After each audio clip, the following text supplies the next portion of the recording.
Bonjour, on est ici pour une vidéo analyse sur Dimitar. Let's go.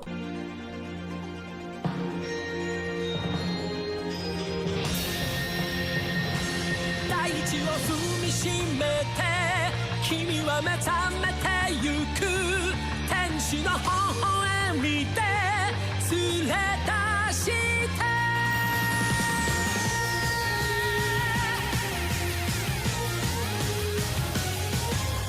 D'abord, qui est Dimitar? Eh ben, tout simplement, c'est une éponge. Non, je vous raconte pas de conneries. Regardez, c'est ce qu'il dit. En fait, j'ai jamais été un humain.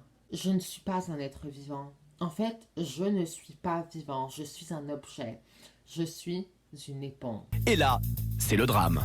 Et en plus, il est platiste et anti-vaccin. On dit que la Terre était plate. Je suis anti-vaccin. Donc, on va analyser ses propos. Tel est mon devoir, car je suis un youtubeur. D'abord, son à propos, qui est plus complet que celui de Kylof. Cette chaîne est comme un journal. Elle est dédiée à ma vie personnelle. Je publie des vlogs, des story time et des vidéos dans lesquelles je cherche mon identité. Son vraie identité? Car oui, avant c'était un humain, c'est devenu un cochon d'Inde, puis une magnifique éponge. C'est vrai que c'est totalement ressemblant. Comme j'ai pas besoin de respirer, j'ai pas besoin de boire de l'eau, j'ai pas besoin de me nourrir, toutes ces choses-là ne sont pas nécessaires. Ah bon? Des mois? Ben si, fais l'expérience. Si tu meurs, c'est que t'es pas une éponge. Si tu restes en vie, ok, je te crois. Et aussi notre expérience. Fais-toi un peu saigner. S'il y a du sang, t'es un humain. S'il y a de la sorte de mousse, ok, je te crois. Même si tu vas dire que t'es une éponge spéciale. Bon, trêve de plaisanterie. On ne peut pas changer d'espèce. C'est tout simplement impossible. Peut-être que tu te sens objet, mais ça veut pas dire que t'en es un. Il y a personne, absolument personne qui a le droit de vous dicter vos choix et de vous forcer à être humain parce que tu as l'air humain. C'est pas parce que tu ressembles à un humain que tu es un humain. Tu peux tout à fait changer d'espèce et dès que tu fais cette transition, boum, ton corps change. Tu changes complètement. Ben désolé, mais si tu es humain, bah tu restes humain. Désolé. Moi je voudrais bien être une table. Malheureusement. Par exemple, moi je connais quelqu'un qui était un humain avant et après il est devenu dragon et sa peau c'est devenu des écailles. Reptilien confirmé? Bon, maintenant qu'on a analysé pourquoi c'était une éponge et que c'était complètement bidon, analysons ses propos sur la Terre plate. Et j'ai réalisé que la Terre était plate parce qu'en fait, une fois, quand je suis allée, c'était à Toronto ou Ottawa, je sais pas c'est quoi la province. Est-ce que c'est Toronto la province, c'est Ottawa là? En tout cas, je suis allée dans la province d'Ottawa ou de Toronto. Et il y avait comme une genre de tour, ça s'appelle le CN Tower. Et quand je suis montée tout en haut de la tour, j'ai pu voir la ville et genre son horizon. Et j'ai vu comme quoi c'était plat. Comme il n'y avait pas de courbe, c'était pas genre circulaire, c'était juste plat. Bon, la Terre est extrêmement grande comparée à nous, tellement qu'on ne voit pas de courbure. Donc c'est normal que tu vois la Terre plate, mais je t'assure, elle est ronde.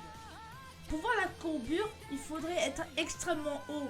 Puis tu as dit que tu avais marché des kilomètres et des kilomètres. Mais la Terre, c'est pas que 10 kilomètres, mais 6371 putains de kilomètres. Puis hop, on a des images de la Terre. Et puis plusieurs phénomènes ne se produiraient pas si la Terre était plate. Bon, pour le reste, je vous conseille les deux magnifiques vidéos de TF14. Elles sont longues, mais ces vidéos sont géniales. Maintenant, passons sur ces dires de anti-vaccin. En fait, les vaccins, quand tu le rentres dans ton corps, en gros, tu rentres un virus. Genre, tu peux pas rentrer un virus en toi. C'est complètement illogique. Genre, pourquoi? C'est comme si je me contaminais exprès ou bien je mangeais de la boue exprès pour tomber malade. Oui, tu rentres un virus, mais un virus affaibli. Cela veut dire que ton corps, les globules blancs, pourront s'en charger facilement et seront capables de s'en charger la prochaine fois que tu l'attrapes. Dessus, je suis anti-vaccin parce qu'en fait, c'est contre nature. Quand tu y penses vraiment là, quand tu mets des vaccins pour protéger les gens, tu les immunises. Comme ils sont immunisés de ce virus, quoi. Et quand tu es immunisé du virus, tu ne peux pas en mourir. Et c'est pour ça qu'on a une surpopulation. Si tu réfléchis réellement là, pourquoi est-ce que le taux de mortalité diminue après chaque année? Et pourquoi est-ce que l'espérance de vie augmente? C'est grâce aux vaccins, grâce à plusieurs facteurs, mais les vaccins sont un de ces facteurs. Donc, pour toi, c'est normal que des gens meurent. Imagine, ta mère meurt demain parce qu'elle n'a pas pris un vaccin. Tu n'aurais pas le même discours, je pense. À présent, on va passer à quelque chose de totalement différent. Les insultes sur YouTube. Car oui, vous imaginez bien qu'il est lynché et pas qu'un peu. Je vous invite à voir sa vidéo, je réponds aux méchants commentaires. Car il y a vraiment, mais vraiment des insultes violentes. Oui, peut-être qu'il raconte n'importe quoi. Mais est-ce vraiment une raison de l'insulter? Ou menacer de mort? Ou autre? Il vous a jamais insulté.